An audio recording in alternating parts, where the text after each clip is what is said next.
The morning Edwin Brooks rode onto the Wilcox property. The sky above the Kansas plains was the color of a bruise, purple and swollen at the horizon, and he had the distinct feeling that he was riding into something he would not easily ride out of. He was 31 years old, broad in the shoulders, lean everywhere else, with dark hair that curled slightly at his collar, and eyes the particular shade of gray that made people think he was either very calm or very dangerous, depending on what he wanted from them. He wore a good coat, well fitted, the kind a man wore when he wanted to signal he came from somewhere respectable, and he carried in his breast pocket a letter from the Continental and Western Railroad Company, authorizing him to negotiate the purchase of any and all parcels of land lying between Marker Creek and the old Comanche Trace, in the territory west of Abilene, Kansas, in the year of our Lord 1874. He had already purchased 17 parcels.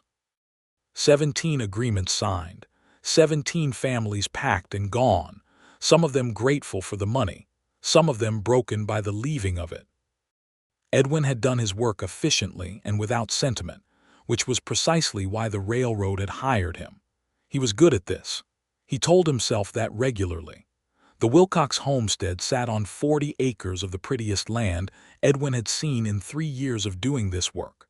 The house was modest, a proper clapboard structure with a wide porch and green shutters that someone had painted recently enough that the color had not yet faded entirely.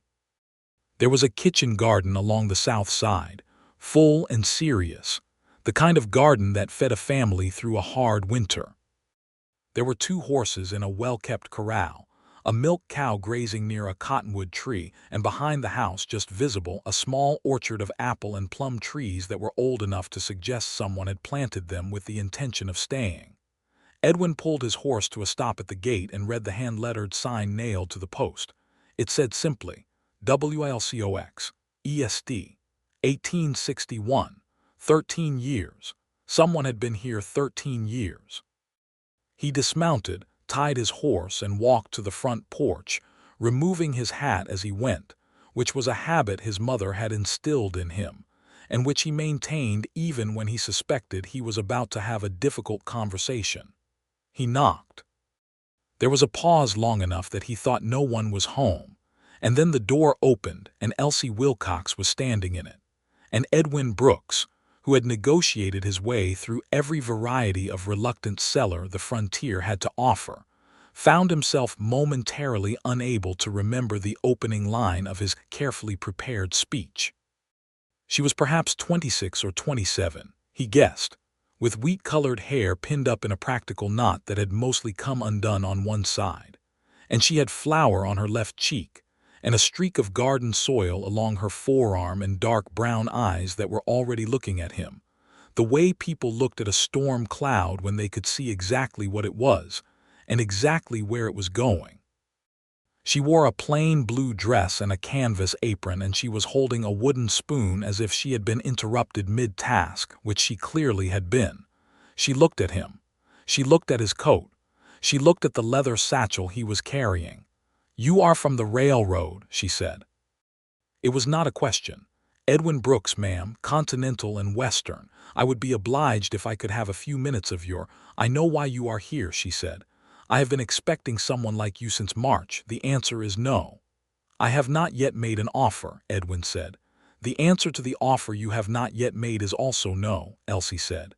"Good day, Mr. Brooks." She moved to close the door. "Mrs. Wilcox," Edwin said quickly, "I understand you have feelings about your land, Miss Wilcox," she corrected him crisply. "And those are not feelings, Mr. Brooks, that is a fact. This land is not for sale." The door closed. Not slammed, which would have indicated heat he might have worked with, but closed firmly, the latch clicking into place with the particular finality of a woman who had made up her mind a long time ago. Edwin stood on the porch for a moment with his hat in his hand, looking at the closed door. In 17 previous negotiations, no one had closed the door on him before he even opened his satchel. He walked back to his horse, mounted up, and rode back toward town. He would return, he decided. He always returned. But he was honest enough with himself, even then, to acknowledge that something about this particular door closing had not felt like a professional setback. It had felt like the beginning of something altogether different, and he was not entirely sure what to do with that. The town of Harlan's Crossing was not a large place. It had a main street of packed dirt, a general store, a post office that was also a telegraph office, a livery, a saloon called the Painted Pony, and a hotel called simply the Harlan that had 12 rooms and a dining room where the food was better than it had any right to be given the cook's general disposition.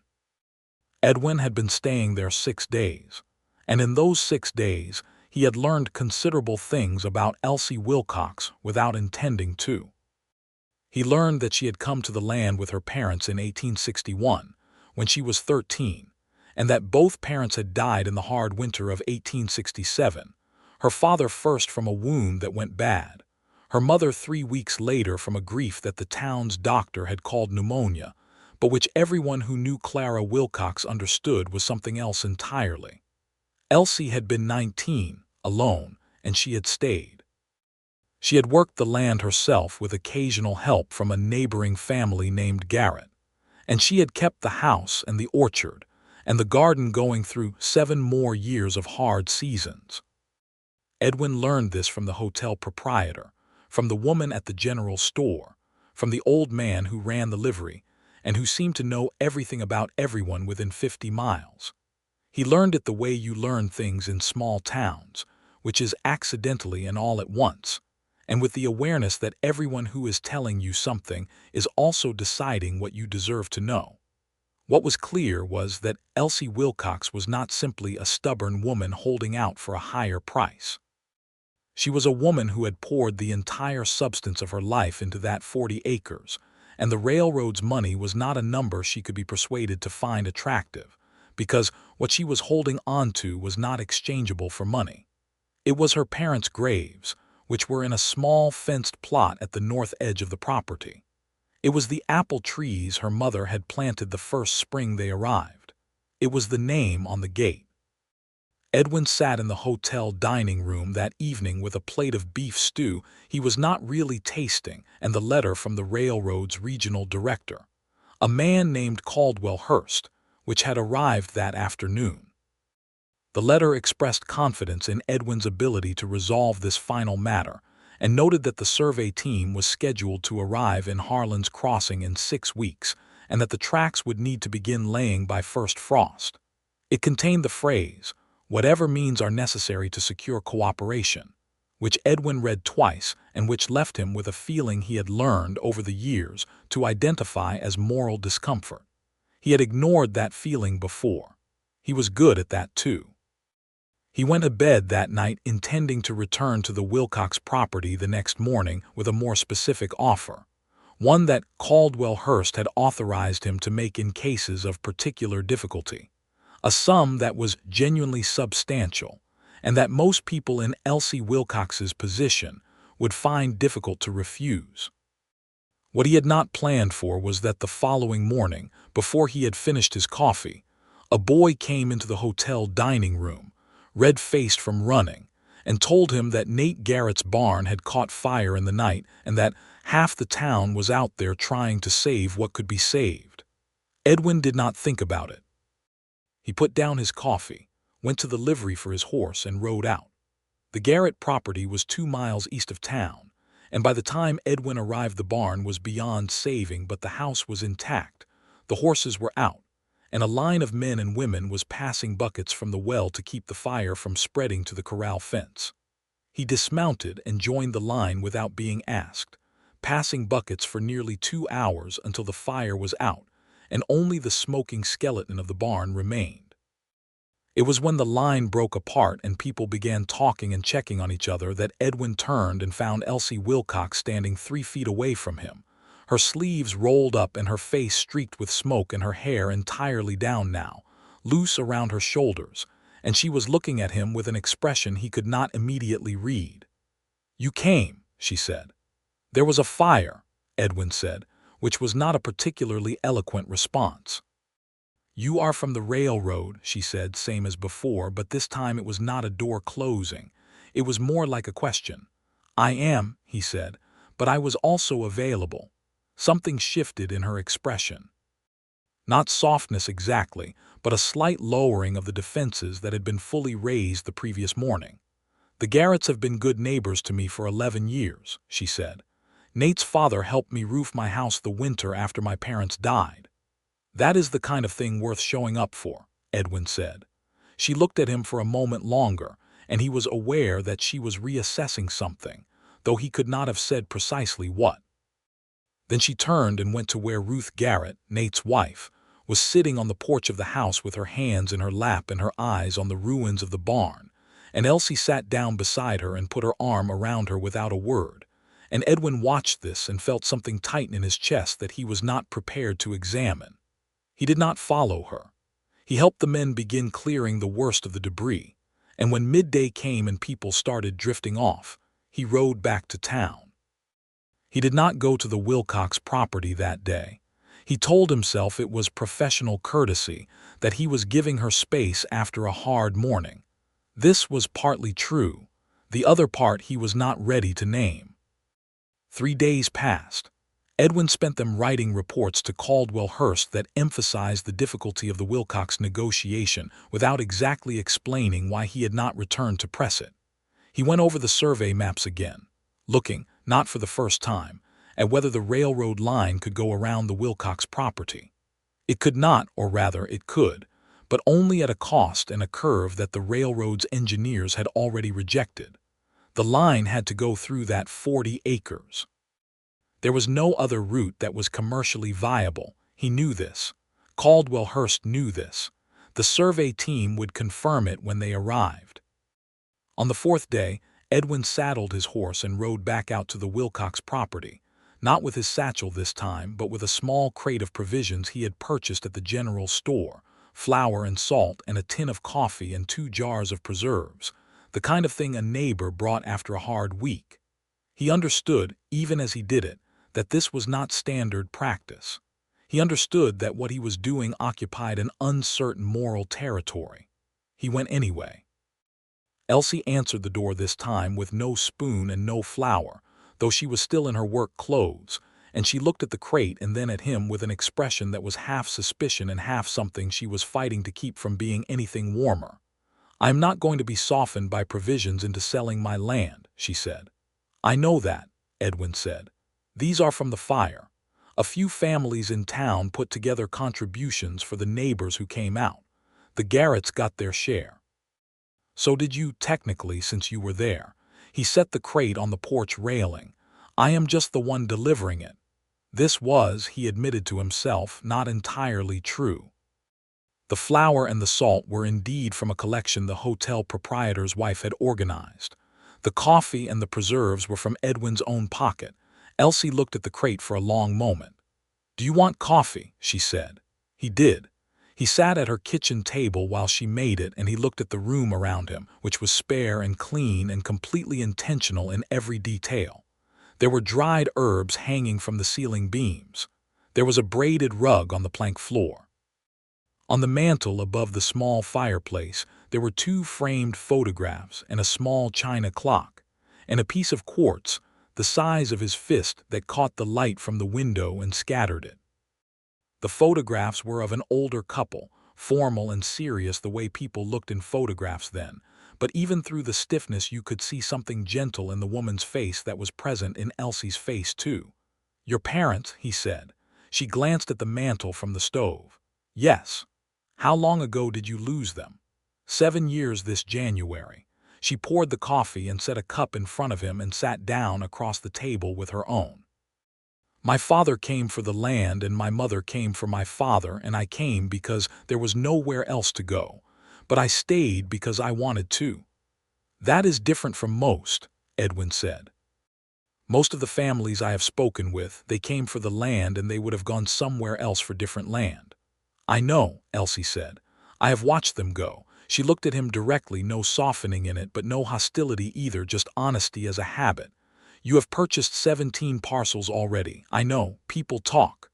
"They do," Edwin agreed. "Were any of them unwilling?" He thought about the Harmon family who had wept when they signed. The old Dutchman, whose name Edwin still felt guilty for not remembering better, who had shaken his hand without looking at him.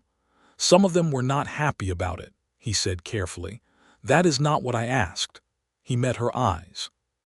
"Some of them would not have chosen to leave if the choice were entirely their own," she nodded slowly. "And yet you keep doing it." "The railroad is coming," Edwin said. "That is not a moral position. It is a fact. The tracks will be laid. The question is only whether the families in the path of it get a fair price or whether the railroad finds other ways to move them." "What other ways?" she asked. "Legal pressure, eminent domain proceedings. It is slower and more unpleasant for everyone." He wrapped his hands around his coffee cup. "I tell myself I am the better option. Do you believe that?"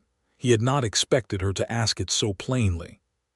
He was quiet for a moment, and in the quiet the clock on the mantel ticked and the wind moved through the grass outside, and something shifted in Edwin Brooks that he did not have language for yet. "Less than I used to," he said. Elsie looked at him for a long time. Then she said, "My father built this table. He cut the wood himself from a cottonwood he brought down along the creek.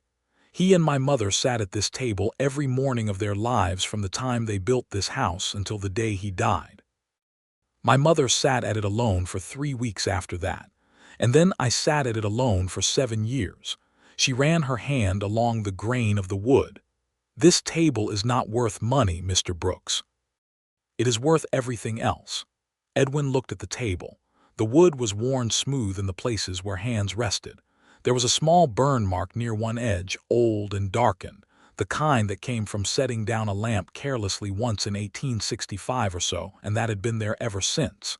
The table was a document of a life. He understood that clearly and completely, and the understanding sat badly with everything he was supposed to be doing. He finished his coffee. He thanked her. He did not open his satchel or mention the railroad's offer. He went back to town and sat in his room for a long time staring at the ceiling. Over the following 2 weeks, Edwin Brooks did something that Caldwell Hurst had not authorized and that Edwin himself could not have entirely explained. He kept coming back to the Wilcox property, but not as a negotiator. He came back as a man who found the place and the person in it to be the most interesting thing he had encountered in a very long time. He helped Elsie repair a section of corral fence that had rotted through at the base. An afternoon of work with tools she directed him to, with the easy authority of a person who knew exactly how everything on her property worked. He helped her bring in a late cutting of hay from the small field she kept for her horses, working alongside her with a scythe until his arms ached in the pleasant way of honest labor.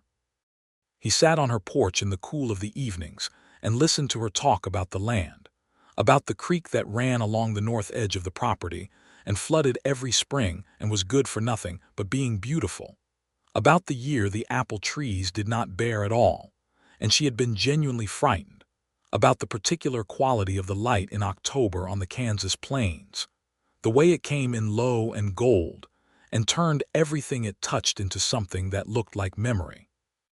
She was not a woman who talked about herself casually or constantly. When she spoke, it was because she had decided to, and everything she said had weight. Edwin found himself looking forward to those porch evenings with a feeling he recognized belatedly as happiness, which surprised him, because he had not been looking for it and had not known he was missing it. She asked him about himself, too, in the straightforward way that was her manner. Where he was from, which was Ohio, a river town called Marietta where his father had been a lawyer. How he had come to this work, which involved a story about a failed early attempt at farming in Illinois, a winter that broke him, and a fortuitous meeting with a railroad man named Foster who had seen in Edwin's education and his coolness under pressure a set of qualities useful for persuasion. What he thought about the land he had spent 3 years crossing, which was an easier question to answer than he expected, because the truth was he loved it, the enormous open sky of it, the grass that went on until you could not see the end of it, the particular loneliness of the plains that was not the same as being alone. "You love it," Elsie said one evening, looking at him with something that might have been surprise. "Yes," he said. "Then how do you do what you do?" It was a gentle question, not an accusation, and it settled on him with the precision of an arrow that knows exactly where it is going. "Because I am good at it and it pays," he said, and then, because she was looking at him with those clear dark eyes that made dishonesty feel like a physical effort, and because until recently I had not let myself think about it too carefully. "What changed?" she asked. He looked at her. She looked at him. The evening light was the gold October kind she had described, and it was in her hair and on the porch boards, and on the old cottonwood table he could see through the open door, and Edwin Brooks, who was a careful man by training and by nature, felt something he had been holding very tight for 31 years loosen without his permission. "I met someone worth thinking carefully for," he said. Elsie was quiet. She looked out at the plains, at the grass going gold in the late light. She did not say anything for a long time, and he did not press her. He had learned already that she required space for things that mattered. "Mr. Brooks," she said finally. "Edwin," he said. Another pause. "Edwin," she said, and the sound of his name in her voice did something complicated to his chest. "I need you to understand that I am not going to sell this land, not for any number, not because of what is between us, whatever that is, and I am not saying it is nothing. I am saying that the land and you are separate things, and I will not trade one for the other." "I know that," Edwin said. "Do you?" she asked. "Because you still work for the railroad." He did. He was very aware of it. It was becoming, by the day, a heavier awareness. What happened 3 days later could not have been predicted, though in retrospect there were signs that Edwin, had he been paying attention to the right things, might have read. A man named Doyle arrived in Harlan's Crossing from the railroad's regional office in Topeka. He was younger than Edwin by a few years, and had the polished ruthlessness of someone who had never let himself feel enough to develop doubts. He introduced himself to Edwin in the hotel dining room with a handshake and a letter from Caldwell Hurst that made it clear Edwin was being supplemented, not replaced, but that the situation required acceleration. Doyle was not interested in coffee at Elsie Wilcox's kitchen table. He went to the county land office and began inquiring about the mechanics of eminent domain proceedings. He went to the town's one lawyer, a tired and decent man named Phipps, and asked what it would take to compel a sale. He went, the day after he arrived, to the Wilcox property, and he did not remove his hat when he knocked. Edwin knew this because Tom Garrett, Nate's younger brother who worked at the livery and who had developed a protective feeling toward Elsie Wilcox after a lifetime of watching her manage alone, came to the hotel and told him. "That man went out there this morning," Tom said. "He was rude about it, I heard. Told her the railroad would take it one way or another, and she might as well take the money now." Edwin was on his horse before Tom finished the sentence. He rode to the Wilcox property and found Elsie on the porch.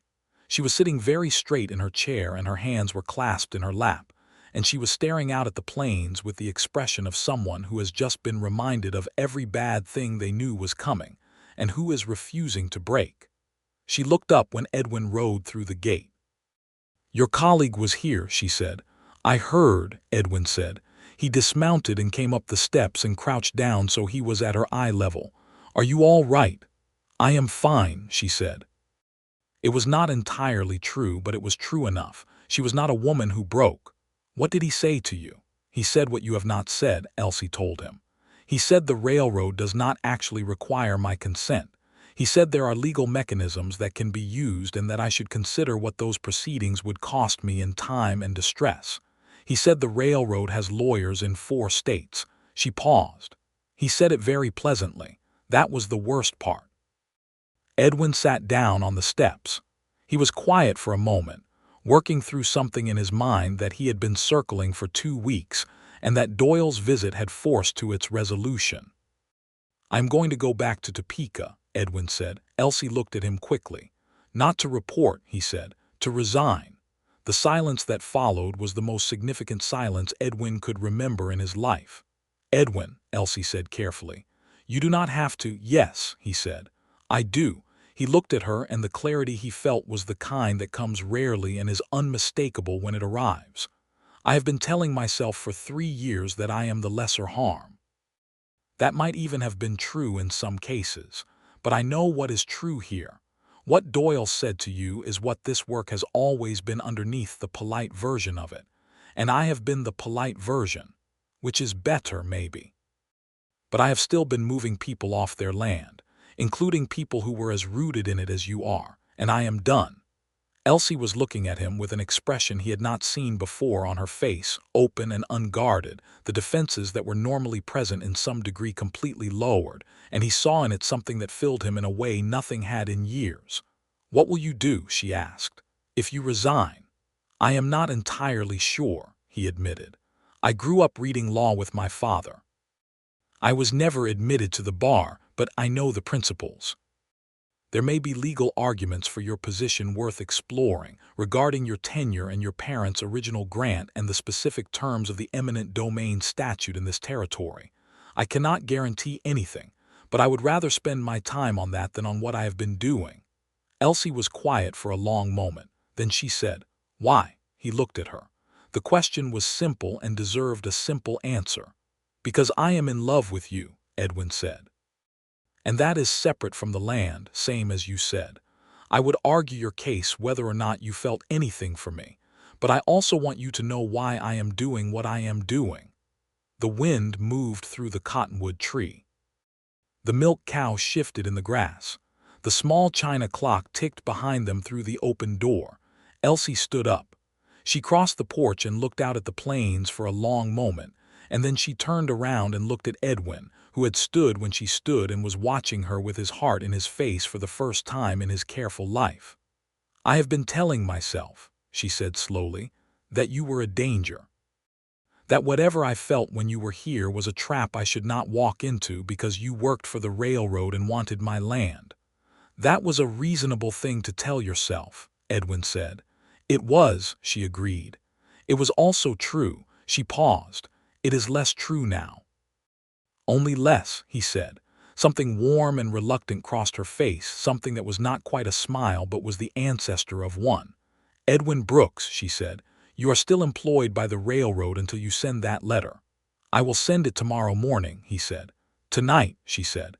"The telegraph office closes at 9. He looked at her. She was looking at him with those dark eyes that had been the center of his world for 2 weeks, and she was not smiling yet, but she was about to. "Tonight," he agreed. He wrote the telegram to Caldwell Hurst that evening at the telegraph office, with the proprietor pretending not to read over his shoulder. It was brief and unequivocal. He resigned his position with the Continental and Western Railroad Company effective immediately, and he did not apologize for leaving the Wilcox matter unresolved. He did not apologize because he was not sorry. The proprietor sent the message and then looked at Edwin with raised eyebrows. "That is going to land like a stone in still water," he said. "Yes," Edwin said. "It is." He walked back to the hotel with the feeling of a man who has put down something very heavy and is just beginning to understand how heavy it was.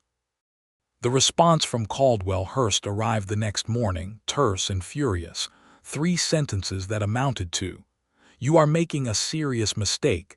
Your professional reputation in this industry is finished, and Doyle will handle the Wilcox matter." Edwin read it, folded it, put it in his coat pocket, and walked to the office of the lawyer Phipps. Phipps was a man of about 50, with ink-stained fingers and the expression of someone who has seen the law used for every purpose from protection to predation, and has stopped being surprised by either. He listened to Edwin explain his situation, his legal background, his assessment of Elsie Wilcox's case, and his interest in working on her behalf pro bono since she could not afford lawyers' fees. "What is your theory of the case?" Phipps asked. Edwin laid it out. The original land grant, signed in 1861 under specific federal provisions for frontier homesteading, contained language that created a higher burden for involuntary transfer than the railroad's lawyers had apparently recognized. The eminent domain statute in Kansas Territory had exceptions for long-standing agricultural use and for burial grounds, which the small fenced plot at the north edge of Elsie's property arguably qualified as. There was also the matter of the railroad survey itself, which Edwin, having spent weeks studying it, believed contained a measurement error in the northern boundary that, if proven, would invalidate the claim that the line had to cross the Wilcox property at all. Phipps listened to all of this without interrupting. When Edwin finished, the lawyer was quiet for a moment. "That last point," Phipps said, "the survey error, do you have evidence?" "I have the original survey map and a set of the railroad's own preliminary drawings," Edwin said. "I took copies when I was still employed. They were not proprietary at the time of copying, which is a distinction I believe holds up." Phipps looked at the maps Edwin spread on his desk. He looked at them for a long time. "There is something here," he said quietly. "I believe there is," Edwin said. "The railroad will fight it." "They will fight everything," Edwin said. "But they will fight on ground of our choosing, and that is different." Phipps sat back in his chair and looked at Edwin with the reassessing expression of a man revising his estimate upward. "Does Miss Wilcox know you are here?" "She knows I resigned," Edwin said. "She does not yet know about the survey question. I wanted to be sure it was worth bringing to her before I raised her hopes." Phipps nodded slowly. "Come back this afternoon. I want to look at this more carefully." Edwin went back that afternoon. Phipps had spent the morning with the maps and had found two additional discrepancies that Edwin had not noticed, small ones but compounding ones, that together suggested the railroad survey had used a reference marker that had since been shown to be incorrectly placed. If that could be proven, the claimed necessity for the line to cross the Wilcox property was undermined. "It is not certain," Phipps said. "Nothing legal ever is, but it is a genuine argument, a real one." "Good enough to file on?" Edwin asked. "Good enough to file on," Phipps said. "You should know that Doyle has already been here asking about the eminent domain process. He is moving fast." "Then so are we," Edwin said. He rode out to the Wilcox property that afternoon, and Elsie came to the door before he could knock, as if she had heard him coming, which, given the silence of the open plains around her house, she probably had. "You resigned," she said. "Last night," he confirmed. "Caldwell Hurst telegraphed Thomas down at the general store to ask if I had accepted the railroad's offer," she said. "Thomas told him no. Hurst apparently sent a second message saying Doyle would be in touch." She paused. "So it is not over?" "No," Edwin said, "but I want to show you something." He spread the survey maps on her kitchen table, the same table her father had built from cottonwood, and he walked her through what he and Phipps had found. She listened the way she did everything, completely and without interruption, her eyes following the lines and numbers as he explained them. When he finished, she was quiet. "You found this while you were working for the railroad," she said. "I was studying the survey trying to determine if there was any route around your property," he said. "I was not looking for errors, I found them anyway." She looked at the maps. "If this is correct," she said slowly, "the line does not have to come through here. It does not have to come through the center of your property, through your house and your orchard and your parents' graves," Edwin said. "It might still need to cross a corner of your land depending on how the corrected survey falls. But not through the heart of it." Elsie sat down in the chair at the head of the table, the chair that had been her father's. She looked at the maps for a long time. Then she looked up at Edwin. "How certain are you?" she asked. "Phipps thinks it is a genuine argument," Edwin said. "I think there is a good chance, but I want to be honest with you. The railroad has resources and lawyers and time. This will be a fight." "I have been fighting for 7 years," Elsie said. "I am not afraid of a fight." He believed her completely. "Then let me fight it with you," he said. She looked at him for a long moment. The clock ticked. Outside, one of the horses in the corral made a sound, a soft snort in the late afternoon quiet. "I am still not selling," she said. "I know," he said. "I am not asking you to." Another moment. Then she said, and her voice was quieter than usual, "Edwin, when you say you are in love with me, what do you mean by that exactly?" He thought about it. He was not a man who said things easily, which was partly why he had waited this long to say this one. "I mean that when I am not here I think about when I will be," he said. "I mean that this table and this clock and those photographs mean something to me now because they mean something to you. I mean that the land you are holding is worth holding, and I mean that you are the most honest person I have ever met, and honesty in a person is the rarest thing there is." He paused. "I mean that I would like to stay, if that is something you would want." Elsie stood up from the table and walked around it to where he was standing, and she was looking at him with that open, unguarded expression he had seen once before, and she stopped close enough that he could see the place where her hair was escaping its pin again, same as it had been the first morning, and she said, "I think I have been in love with you since the garret fire." He reached up and tucked the escaped strand of hair back behind her ear very gently, and she leaned slightly into his hand the way a person leans into warmth without deciding to, and he kissed her, softly and with the whole weight of the preceding 3 weeks in it, and she kissed him back with the same weight and more. The legal fight took 4 months. It was not a clean or simple process. Doyle pressed the eminent domain proceedings, and the railroad's lawyers filed a response to Phipps and Edwin's challenge within 2 weeks. There were hearings in the county seat of Bellingham, 30 miles east of Harlan's Crossing, that required Edwin and Phipps and Elsie to ride out and sit in a courtroom, while railroad lawyers in good suits made arguments about the public benefit of the rail line and the legal sufficiency of the original survey. Edwin sat beside Elsie through these hearings and felt the tenseness in her each time and the steadiness with which she held it, and he was consistently and deeply moved by her. In October, with the survey teams already in the field and the railroad growing impatient, a territorial court judge named Aldrich looked at the competing surveys and requested an independent surveying team to verify the measurements. This was the thing Edwin had been hoping for, because the original survey error was not a matter of legal interpretation, but a matter of arithmetic and physical measurement, and an independent team would simply find what was there. The independent survey took 3 weeks. When it came back, it confirmed the discrepancy Edwin had found. The reference marker the original railroad survey had used was incorrectly positioned by several hundred feet, a result of an instrument error in 1873 that had never been corrected. The consequence was that the railroad's proposed line, if drawn correctly, would clip only the northeastern corner of the Wilcox property, passing through open grassland that contained none of the structures, the orchard, or the burial plot. Judge Aldrich issued his ruling in the 3rd week of November. The railroad could not compel a sale of the central Wilcox parcel. If they wished to negotiate an easement for the northeastern corner strip, they would need to do so through good faith negotiation at fair market value, and they were enjoined from any use of legal compulsion in those negotiations given the finding of error in their original survey. Doyle was gone from Harlan's Crossing the day after the ruling. Phipps shook Edwin's hand with genuine warmth.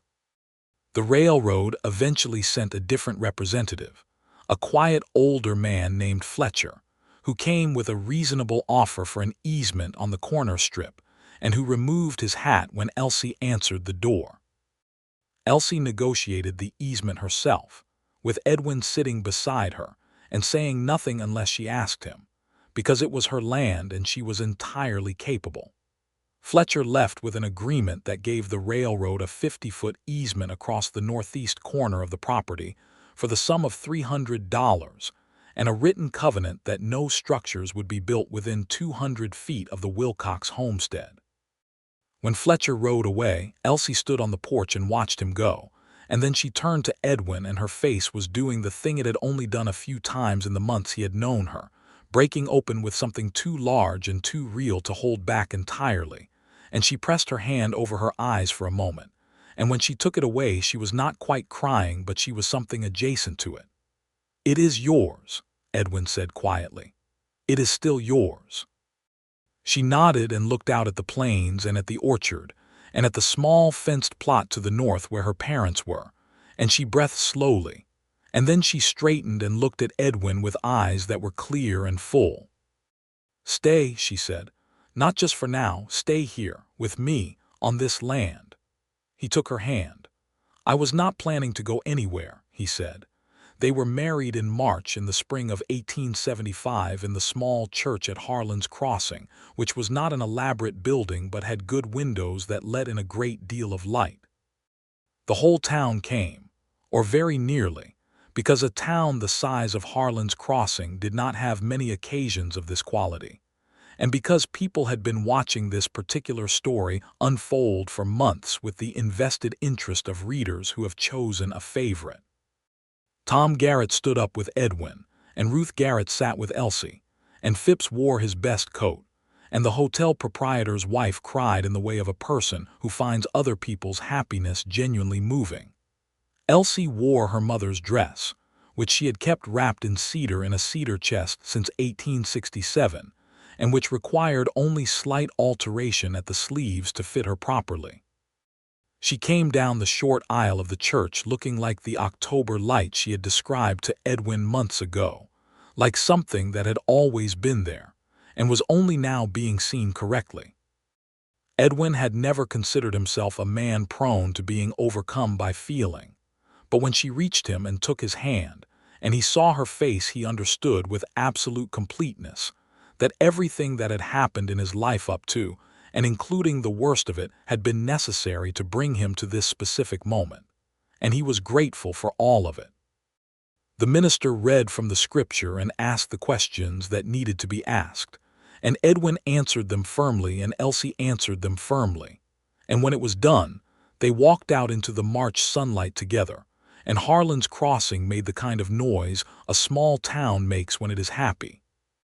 The first year of their marriage was the most ordinary and the most extraordinary year Edwin had ever spent. He had taken up work in Phipps's office, reading law formally now with the intention of sitting for the bar examination the following year, and he handled small matters for the people of Harlan's Crossing and the surrounding ranches, land disputes and contracts, and the occasional question about a will, work that was useful and immediate, and that gave him a relationship to the law he could feel good about. It was less money than the railroad had paid him. It was considerably better in every other way. He and Elsie settled into the rhythms of the homestead with the ease of two people who had been watching each other work for long enough that their patterns fit together.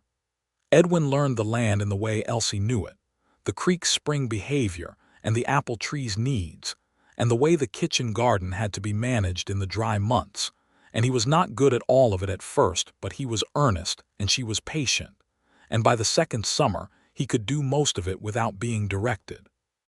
The homestead expanded in small ways. Edwin built a second corral for the 2 additional horses he bought for his practice, since a lawyer who rode out to clients needed reliable mounts. He added a small room to the back of the house that served as his office, with a shelf for his law books and a proper desk, and a window that faced east. Elsie planted additional fruit trees along the south boundary of the property, younger trees that would take years to bear but that she planted anyway, which Edwin found quietly magnificent, this act of planting for a future you were choosing to trust in. In the winter of their second year, Elsie told him she was pregnant. He was sitting at the kitchen table when she told him, the same table, same cottonwood wood, same burn mark near the edge, and he looked at her and felt something open in him so wide and so full he was not entirely sure his chest could contain it. "Are you frightened?" he asked. "A little," she said honestly. "Are you?" "Very," he said, "in the best possible way."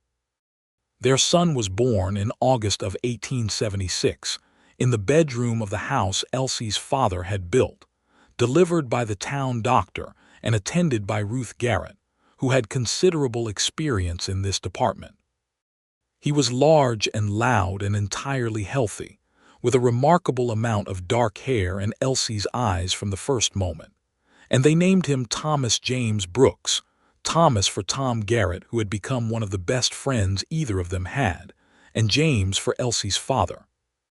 Edwin held his son for the first time in the blue light of early morning, with Elsie asleep in the bed behind him, exhausted and peaceful, and he stood at the window with Thomas James and looked out at the homestead, at the orchard and the corral and the small fenced plot where two people were buried who had planted and built and stayed so that this land would exist to be standing on, and he felt the continuity of it with a depth he had not known he was capable of. He sat on the porch later that morning, with Thomas James asleep against his chest, and Tom Garrett came by and leaned on the fence and looked at the baby with the expression of a man pretending to be less moved than he is. "Thomas, is it?" Tom said. "Thomas James," Edwin said. Tom nodded. He was quiet for a moment. "Your wife is the bravest person I know," he said, "and you are the second bravest for what it is worth, because resigning that railroad job took a kind of courage that is harder than it sounds." "She is braver," Edwin said. "She is," Tom agreed comfortably. "But you are not bad."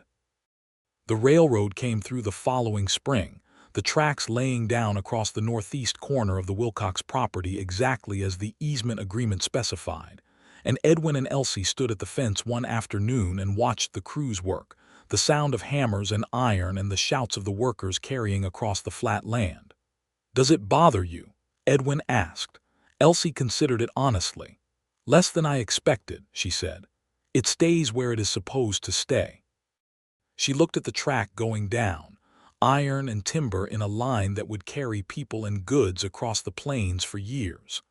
"My parents came west on a wagon that took 4 months. My son will be able to go to Topeka in a day." "Does that feel like a loss?" Edwin asked. "It feels like time," she said. "Time does not care what we think about it."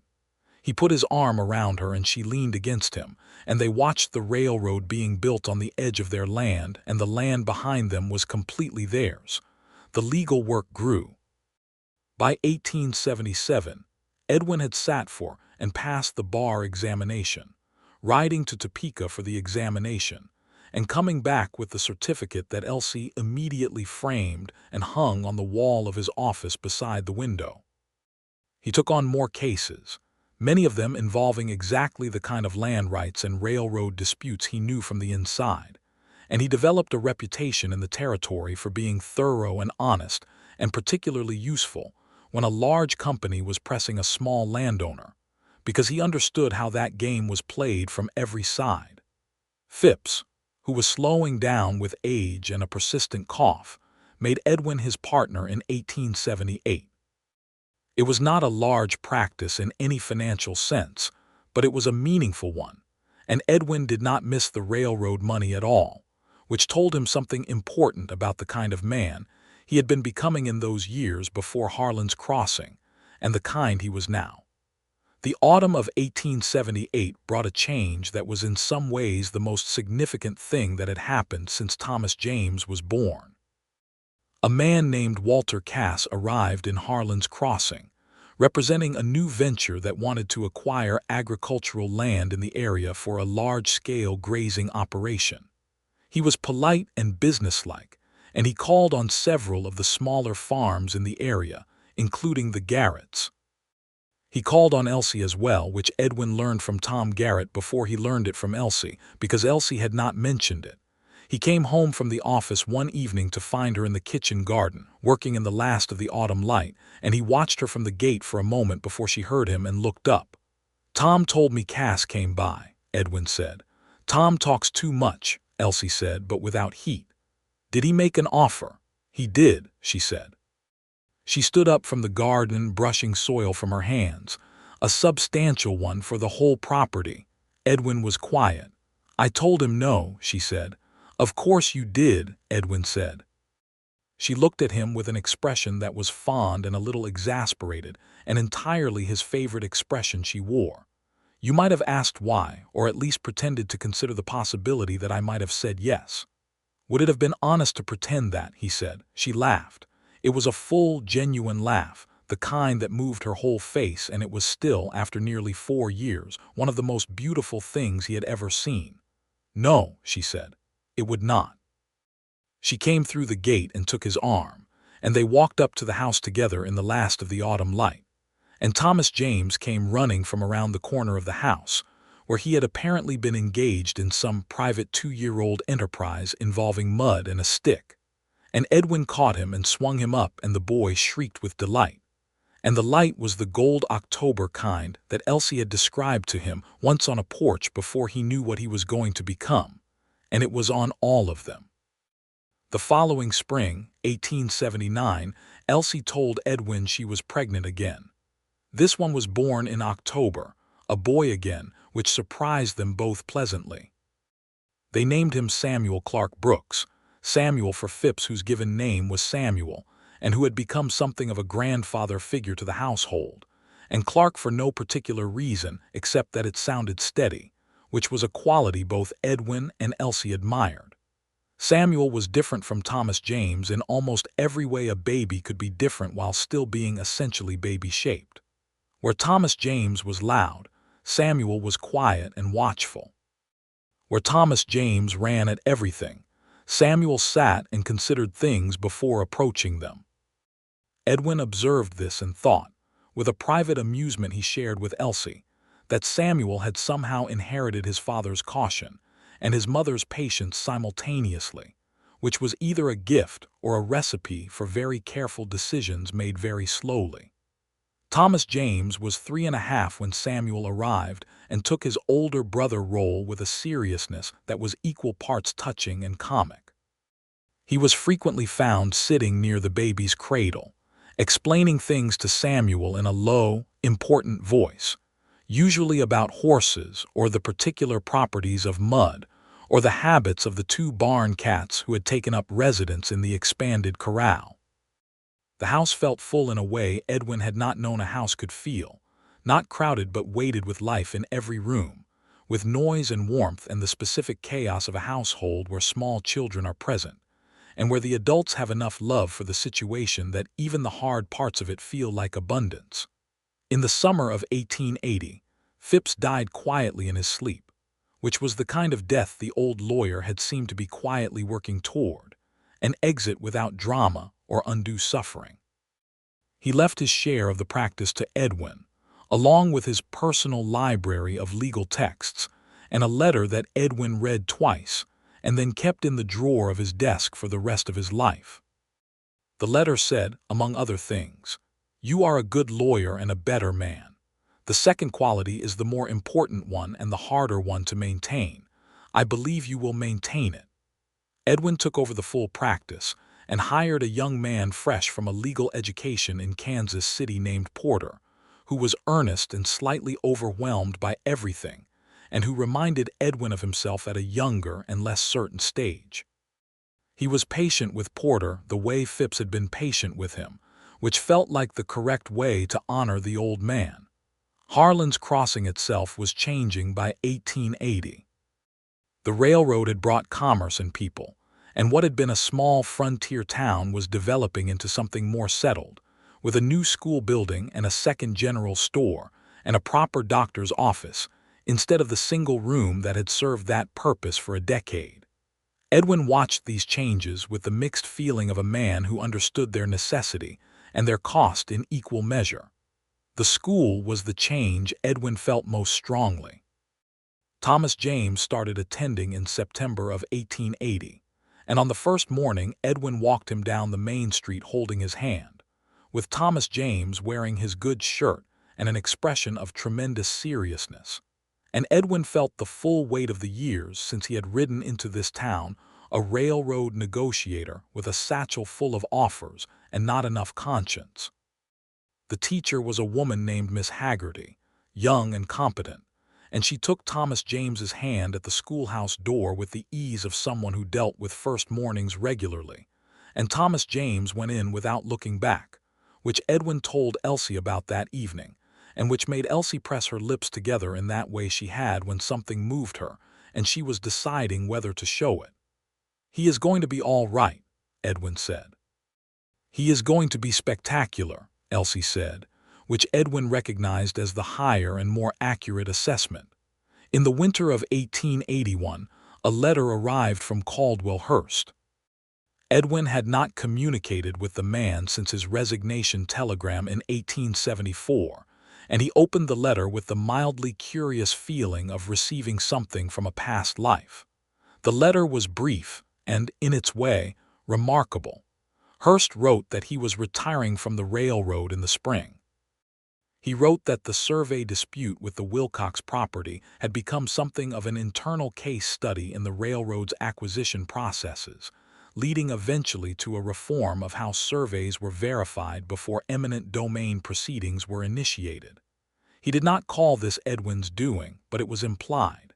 He also wrote, and this was the sentence Edwin read 3 times, "I was wrong to send Doyle. I knew when I sent him what kind of man he was and what that would mean, and I sent him anyway. I am writing in part because I am old enough now to want to say that plainly to the people who ought to hear it." Edwin sat with this letter for a long time. Then he wrote back, a response that was shorter than the letter he had received, which acknowledged Hearst's words and offered the kind of measured acceptance that is different from absolution, but is the honest version of it. He showed the letter to Elsie, both Hearst's and his own, sitting at the kitchen table one evening after the boys were asleep, and she read them both carefully and then looked up. "He is trying to make peace with something," she said. "I think so," Edwin said. "Did you make peace with him?" "I made the peace that is mine to make," Edwin said. "The rest is his." She folded both letters and handed them back to him. "You are a good man, Edwin Brooks," she said. "You have helped with that," he said. She reached across the table and covered his hand with hers, and the cottonwood table was warm under their joined hands. And the clock ticked on the mantel, the same small china clock that had ticked through her parents' mornings and her years alone, and every morning since Edwin had come into this kitchen and been given coffee by a woman who closed the door on him first and opened everything else after. In the spring of 1882, a girl was born to them, arriving in April with the particular insistence of the season, loud and bright and sure of herself from the first moment. They named her Clara, for Elsie's mother, and when Elsie held her for the first time and looked down at the tiny, fierce face, she said nothing for a long time, and Edwin sat beside her and said nothing too, because it was that kind of moment. Thomas James, who was 5, came to see his new sister with the considered expression of a person reviewing an important situation, and then announced that she looked like a very small and very red sort of person, but that he supposed she would improve with time. Samuel, who was 2, was mostly interested in the blanket she was wrapped in. Clara did improve with time, as her brother had predicted. She was her mother's daughter in everything that mattered, her directness and her patience and the quality of her attention, and she was her father's daughter in the precision of her thinking, and she was entirely her own person in the fierce independence that was apparent before she could walk. The homestead in those years was a working place in the fullest sense. Edwin managed his legal practice and the practical needs of the land and property in partnership with Elsie, who continued to be the primary architect of the farm's operation, the garden and the orchard, and the animals, and the decisions about what to plant and what to improve and what to leave as it was. Edwin was her partner in all of it, not her helper, a distinction he understood the importance of and honored consistently. The apple trees bore abundantly in 1883, more than they had in any year Elsie could remember, and she and Edwin and the children spent 3 days in September picking and sorting and storing, with Thomas James up the ladders with a gravity that made Edwin and Elsie exchange glances above his head, and Samuel eating approximately 1 apple for every 2 he put in the basket, and Clara, who was 1 and walking with the determined carefulness of someone who intends to keep walking indefinitely, investigating fallen apples with the thoroughness of a field scientist.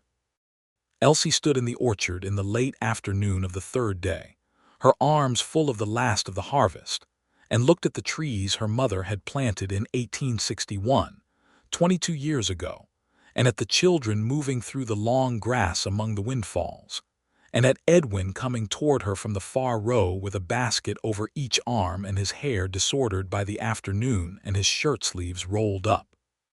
And she felt something so large and so settled in her chest that it was impossible to name as any single thing.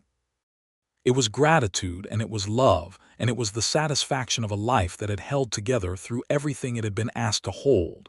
And it was grief for the people who were not there to see it, her parents who had planted these trees and who were buried at the north edge of the property under a good fence in ground that no railroad had ever touched and never would. Edwin reached her and set down his baskets and looked at her face. "What is it?" he asked. "Come here," she said. He came, and she kissed him in the middle of the orchard with the apples around them and the children making noise in the long grass and the late September light on everything. And he kissed her back with all the warmth and sureness of a man who knows exactly where he is and exactly who he is with and has no desire to be anywhere or anyone else. "I love you," she said.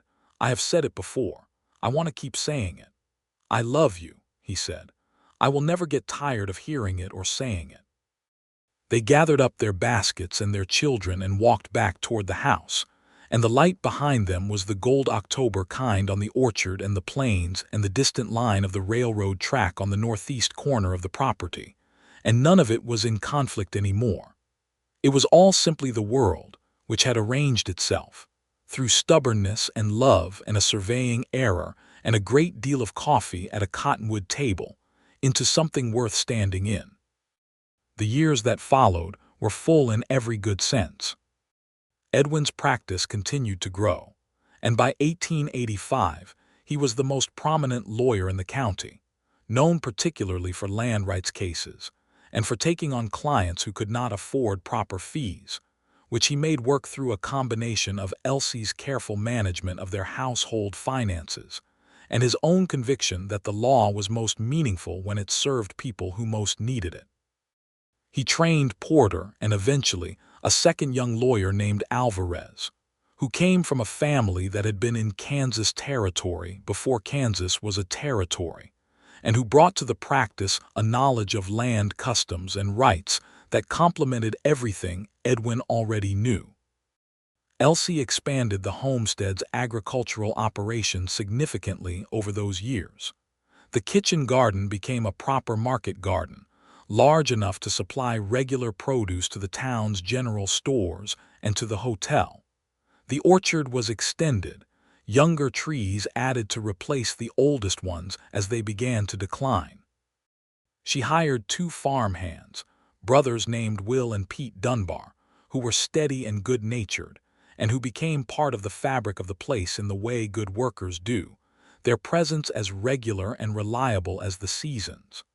Thomas James grew into a boy of fierce intelligence and considerable stubbornness, which no one in the household found surprising. By 11, he was helping Edwin in the law office during school holidays, filing papers and copying documents with the careful hand his father had taught him, and he declared with the absolute certainty of childhood that he intended to be a lawyer when he grew up, which Edwin received with quiet pride, and Elsie with the amusement of a woman who recognized her husband in her son and found the recursion delightful. Samuel was quieter in his ambitions, but no less certain. He loved the land the way Elsie loved it, with a comprehension that went beyond utility into something more like devotion, and it was clear to both parents from early on that Samuel was the one who would know this land the way Elsie's father had known it, from the ground up and with his whole attention. He spent his free hours with Will Dunbar learning every practical thing there was to know about managing soil and crops and animals, and he had his grandmother Clara's gentle eyes and his mother's capacity for patience, and he was going to be, Edwin thought, extraordinary in a very quiet way. Clara was extraordinary in a very loud way, from the beginning and with increasing clarity as she grew. At 3, she corrected Thomas James's arithmetic. At 5, she argued successfully with Samuel about the best location for a new section of garden fence, producing evidence in the form of where the spring runoff had gone the previous year. At 6, she informed Edwin that she intended to read law when she grew up, which Edwin received with the expression of a man who has heard something both predictable and wonderful. Elsie, watching this from across the kitchen table, caught Edwin's eye, and the look that passed between them was the particular language of long partnership, full of everything said and unsaid, of years of mornings at this same table and years of evenings on this same porch, and the full shared history of a life built together from the ground up. In the summer of 1887, Tom Garrett came to Edwin with a problem. His family's property, adjacent to the Wilcox homestead on the east, was being pressed by a new railroad venture, a secondary line that was running feeder routes off the main Continental and Western track. The Garretts had received an offer that was far below market value, accompanied by a letter that was carefully worded to imply that refusal would result in legal proceedings. Edwin recognized the letter. He had helped write letters like that once, a long time ago in what felt like a different life. He took the case without hesitation and without fees. He spent 3 weeks building a response that drew on the territory's current land law, which had been substantially improved in the decade since the original homesteading disputes, partly through cases exactly like the Wilcox matter that had set useful precedents. He filed a formal objection and a counter-demand for fair appraisal, and when the railroad's lawyers arrived in Bellingham for the hearing, Edwin was there with Alvarez and Porter, and 4 years of recent case law that the railroad's people had not adequately prepared for. The Garretts received a fair offer 3 weeks after the hearing. They sold, because unlike Elsie they were ready to sell, but they sold at a price that was right, and to a process that treated them as people rather than obstacles. Tom Garrett shook Edwin's hand afterward for a long time. "Your wife would have held out," Tom said. "My wife is exceptional," Edwin agreed. "She is," Tom said. "So are you. I want you to know that." Edwin went home that evening and told Elsie about the outcome over supper, with 3 children at the table eating cornbread and listening with varying degrees of attention.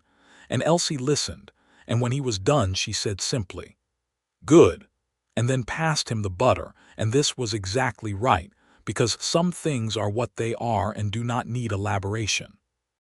As the decade turned toward 1890, Harlan's Crossing had become a proper town with a proper future, connected by the railroad to the wider world, and sustained by the agricultural richness of the land around it.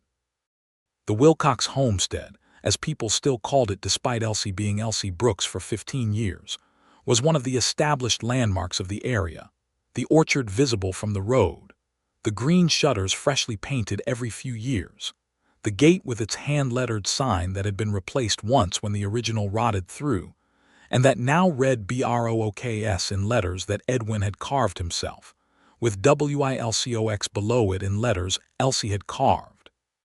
Because she had not consulted him before doing it, and he had never for a moment wished she had. Edwin was 47 and Elsie was 42 in the spring of 1890, and on a morning in April that was the kind of morning the Kansas plains produce occasionally, clear and warm with a sky of absolute blue and the first green coming into the grass. They sat on the porch together before the children were up, with their coffee, the same as they had sat many hundreds of mornings by now.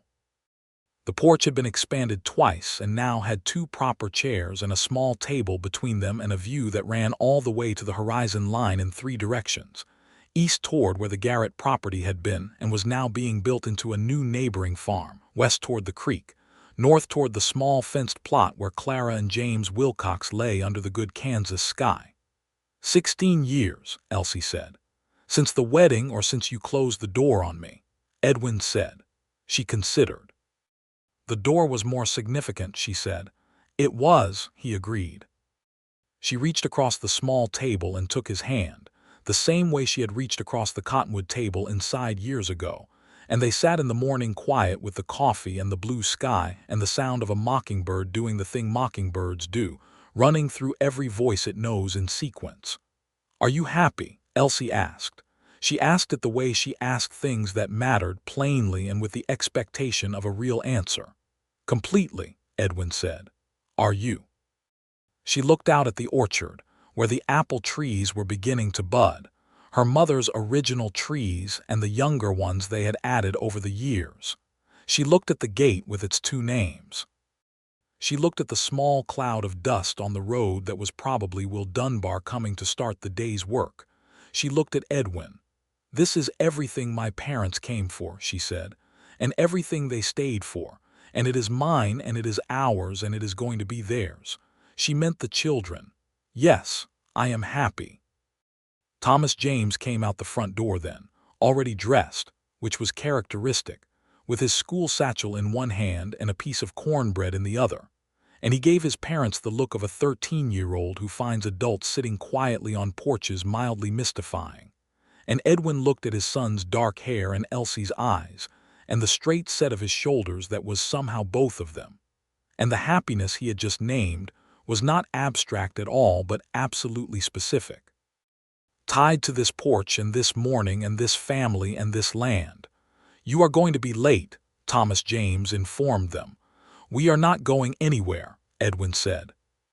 "I know," his son said, and went down the porch steps and up the road toward town with the long stride of someone who has decided exactly where he is going and is already on his way. And Edwin and Elsie watched him go and then looked at each other and laughed. The easy, full-chest laugh of people who are genuinely delighted by their life. Samuel appeared in the doorway behind them, already planning to spend his Saturday with Will Dunbar in the kitchen garden, and Clara was behind him with a book under one arm and the expression of someone who has questions she intends to ask before the day is older, and the porch filled up with the ordinary morning of a family in full, and Edwin put his arm around Elsie and she leaned against him, and the sun came up over the Kansas plains and touched all of it. The orchard and the corral and the gate with its two names, and the small fenced plot to the north, and the railroad track on the northeast corner that went east to Topeka and west toward the horizon, and the house that Clara Wilcox had made a home and Elsie Wilcox had kept one and Elsie Brooks was keeping still. It was all connected. The door that closed on a March morning in 1874, and the coffee given in spite of everything, and the maps on the cottonwood table, and the telegram sent without apology, and the ruling from a judge in November who looked at the numbers and found the truth in them, and the wedding in March sunlight, and every morning after. It was all one thing, unbroken, running from the planted apple trees to the children on the porch to the horizon that went on as far as you could see and further.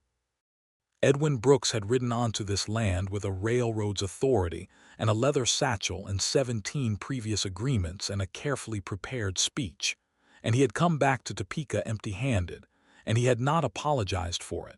Not then and not ever, because some things you do not apologize for.